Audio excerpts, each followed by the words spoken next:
Wonderful day, our viewers out there. This is the program Perspective on ITV. My name is Chuka Onha. Perspective on ITV will look on a variety of issues, topical issues with profiling solutions. Today, on this episode, I will be looking at the impact of cultural diversity and, of course, inclusion on domestic peace, education. And, of course, with me to discuss this issue all the way is with me in the studio is Ambassador Francis Adigbenege. He is a peace and conflict resolution analyst in the FCT. Welcome to the program, sir. Thank you very much for having me. Let me ask the question, why this issue on cultural diversity? Let's look at first of all, the role of culture in peace education. The role of culture in peace education. Yes, I think when you talk about culture, you are automatically talking about peace, because peace work in hand with culture. Because what gives room to peace is when you understand the culture of the other people that surrounds you, and you obey their norms, their tradition, their customs, then definitely there is going to be peace in that environment. Even if it's an organization or in any society that culture is being included, definitely that society is going to stand to be one of the greatest multicultural society that you can ever find anywhere. Does culture promote cultural diversity? Does it promote peace? Yes, of course. Cultural diversity and inclusion promotes peace, because it creates an avenue for everybody from different culture, different background, different norm, different custom, coming together under an umbrella to either work together as member of a particular of the same organization. So as such, if everybody know each and everyone's culture, their belief, what they want, and how they feel about the respect they receive from other people, from other culture, that can give room for them to all be peaceful in that organization. Let me give you an instance. For example, if I come to you, like maybe from my culture, that if I come to you, your culture says that anytime I come, I should do like this and bend down. If I do that to you, and you now have to come to me the next time to my own, and my culture say when you come, you remove one of your shoe and walk in, and you do same, will there ever be conflict between me and you? No, not at all. There's going to be peace within us. So that is why I said in the first place that cultural diversity and inclusion with peace, they work hand in hand together. Now, looking at our system, look at what we have here. So far, what is the outcome of this cultural diversity? Of course, peace education on our system. What can you say about that? Yes, as it is now, Nigeria is a heterogeneous society, and in which we have people from different background, different race, different beliefs, different custom, and different norms as well. But then, you will see that we are not really practicing a system that will run a non-inclusive to become a multicultural society. Wow. Because the reason is this, because if we are engaged in this process, by now we won't be talking about violence, conflict that even some leads to armed conflicts at the end of the day, because we will all respect ourselves, our various culture, our various beliefs, our various norms. If we all do that as a nation, definitely peace will abound in our society. So the impact of cultural diversity and inclusion is enormous to the socio-economic growth of this nation. If really we want a nation that will be fruitful, productive, that will increase an awareness for people to understand what it means to respect the culture of your fellow human being or of your other colleagues in the office, if I may say, then that will be very nice for us all to enjoy.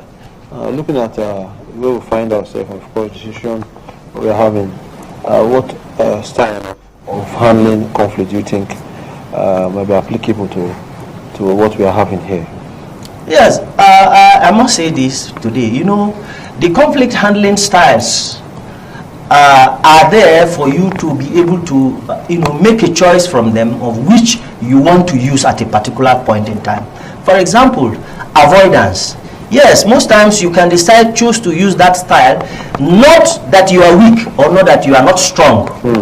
You understand? Because the conflict handling style, the avoidance aspect is just to say, let me avoid, let should be no problem. So it will be win-win for everybody. But it's not a sign of weakness. Then now when you now come, you talk about compromise. Compromise is part of the conflict handling style. So sometimes you can just decide to say, okay, let it be for peace to reign. This is a conflict handling style. So you can also come and say, okay, I would like everybody to be happy. Let's be accommodative. Accommodation is part of the conflict handling style. So you can decide to say, okay, well, despite the issues we are having conflict and most of that. Well, I can still accommodate you, and we will live fine. So these are some of the conflict handling styles which becomes very, very active in the society if we employ them and want to use them very well, so that it can see us through in various violence conflict issues. We'll come to these violent issues first, but let's look at why the term domestic peace. How do you explain that? Yes, peace education? Thank you very much. The Center for Domestic Peace Education, the Center for Domestic Peace and Conflict Resolution came up with Domestic Peace Education Program. It is called domestic because it believes that for any society to be peaceful, it must start from the smallest institutions of that society, which is the family. So that is why it is called Domestic Peace Education Program, so as to start from the family. Let's say, for instance, if the father and the mother has succeeded in discovering peace and they are exploring it and also feeling peace, it is believed that you cannot give what you don't have. They tend to pass it down to their children, so that their children can also understand what peace is, and also to know how to feel peace, how to exploit peace, and how to relate to people and in the society. So that is why it's called domestic peace education. Let's look at the violent issue. How do you think this issue of having violence? We've seen even inter-violent tribal conflict arising. What we see now, we see the issue of banditry, the issue of we've seen insurgency, we've seen kidnapping and various acts bedeviling us as a country. What is the place of this peace resolution? How do you think it could come in, and what is the source of what we are seeing, and how do we resolve it through this peace issue? Yes, I will start by saying peace itself is a possibility because we are alive, and peace is the fundamental human need in any society. And as such, it is our collective responsibility to create the peace that will make a difference in our society. So now, looking at the issue of different violence, cattle rustling, heinous people engaging in heinous crime and host of others, I will put it to you that it is because they have not discovered themselves. They have not discovered peace, and they have not felt peace, because if they do, definitely they will have place in their mind where they will learn to always accommodate people through the three key elements of peace, which are love, tolerance, and kindness. So the peace education program is going to help the participant to be able to exploit their personal resources, which is their tools for living. One, their inner strength. They'll be able to use it very well to know when to take decision and when not to take. Number two, it's going to help them to make good choices that will make them in any way they found themselves. Number three, they will have a better understanding of what violence conflict is, and also what peace is all about. Then it will also help them to have the clarity that is inside peace. So this is why the peace education program is very, very important. In trying to maybe see to a speedy comeback from where we find ourselves, where we find ourselves now. What do you think the role of traditional rulers, the role of government in handling, in possibly going through this process to bring us back to normality? Yes, the traditional rulers have very big roles to play, because I will tell you, The traditional rulers know their people in their community. They know each and every one of them. If they can come up together and support this domestic peace education program with cultural diversity and inclusion, so that there will be an education for the youth, even it's for everybody, not only for the youth, so that people can be able to discover peace. Because you see, the process of peace is not about creation, it's about discovery. So when you discover it, you will exploit it, and when you exploit it, you feel it. So peace need to be felt within. So as such, these traditional rulers, which are the stakeholders, need to create an avenue whereby people, professionals, peace scholars can come together and design a program that will help the people in the community to find peace and to discover peace and exploit peace at the same time. If you agree with me, politics has a major, bigger role in trying to succeed what we are talking about. What do you think the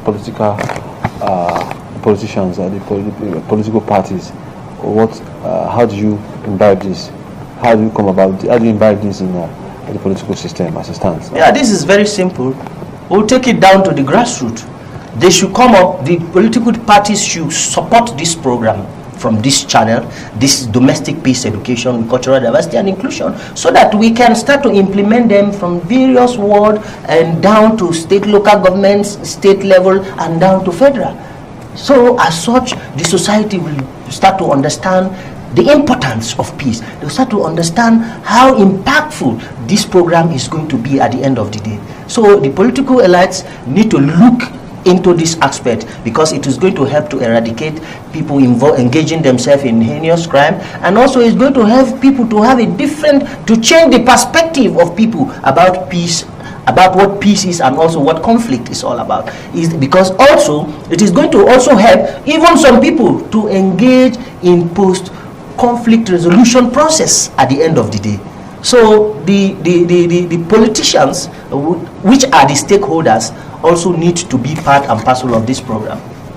Education on this level, wouldn't you actually prescribe having this kind of impact, maybe on a lower platform, like having problems in the secondary school? We have other subjects,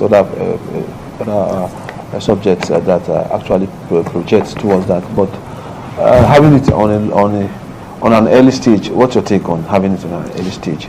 Yes, I think we have discussed this with some various schools before now, that there's need, because we designed a program called Overcoming Obstacles. In this program, we were to teach the youth the confidence building, take them on good communication skills. We're going to teach them conflict resolution, and also we're also going to teach them peace education in this process. The reason is because so that at the end of the day, we will have our youth coming out to become peer mediators in the society, because it is believed that youth tend to understand themselves better, tend to open up to themselves to discuss issues. So if we have them in this Overcoming Obstacles program, it's going to help them to be able to understand what peace, what conflict is, and also build their confidence towards meeting up to the society standard of how to communicate with people. And at the same time, in this program, they are going to be learning how to set and achieve their goals, to know which one is the mid-term goal, the long-term goal, and also the short-term goals. So this is the program for that. Well, our viewers at home are still here with Ambassador Francis Adegbenege, of course. He's a peace advocate and, of course, peace practitioner here in the FCT. We'll be looking at the impact of cultural diversity and inclusion on domestic peace education. Ambassador, let's come back to the government. How much effect do you think cultural diversity and education has affected us as a nation? What is your rating of it? Yes, as it is, cultural diversity has really affected the nation, and it has taken us back. So the earlier we start to imbibe, cultural diversity and inclusion in every facet of this nation, starting from the family level, individuals, organization, down to all aspect of life, so that we can all celebrate ourselves regardless of our culture, regardless of our belief, regardless of our norm, custom, and tradition. So if cultural diversity is included, definitely there will be peace in the society. Because some people tend to feel, well, if you don't believe in my culture, then you have socially excluded me from the society. Because you don't believe in what I believe, so why should I believe in you? You understand? So these are things that cause agitations. Before you know, it leads to violence, conflict. And before you know, you start to hear that they said some people have, has blasphemed, like that. And you see, we start to have, a lot of challenges in the society. Election is around the corner, 2023 election, and you agree with me that we get violence mostly during elections. We even see constituencies, you see young people from the same route having a conflict of interest. What's your take on the coming election? How do you think it could be approached for more peaceful outcome? Number one, you see, like I used to say that I have not seen any nation that has ever counter-insurgency. I have never seen. Now, as it is today, I tell people the only way to go to curb this heinous crime, violence and host of other, is through winning hearts and mind. That is the only way. And this winning hearts and mind, you must make sure that if you have to go through this way, you must be sincere at all costs. Because number one, let me give you an instance. For example, if I am, I'm planning to engage in maybe violence, conflict during the electioneering process, and you come to me and tell me and say that I don't want any violence, you don't want me to go and engage in any violence, I should be peaceful at all time and all those things.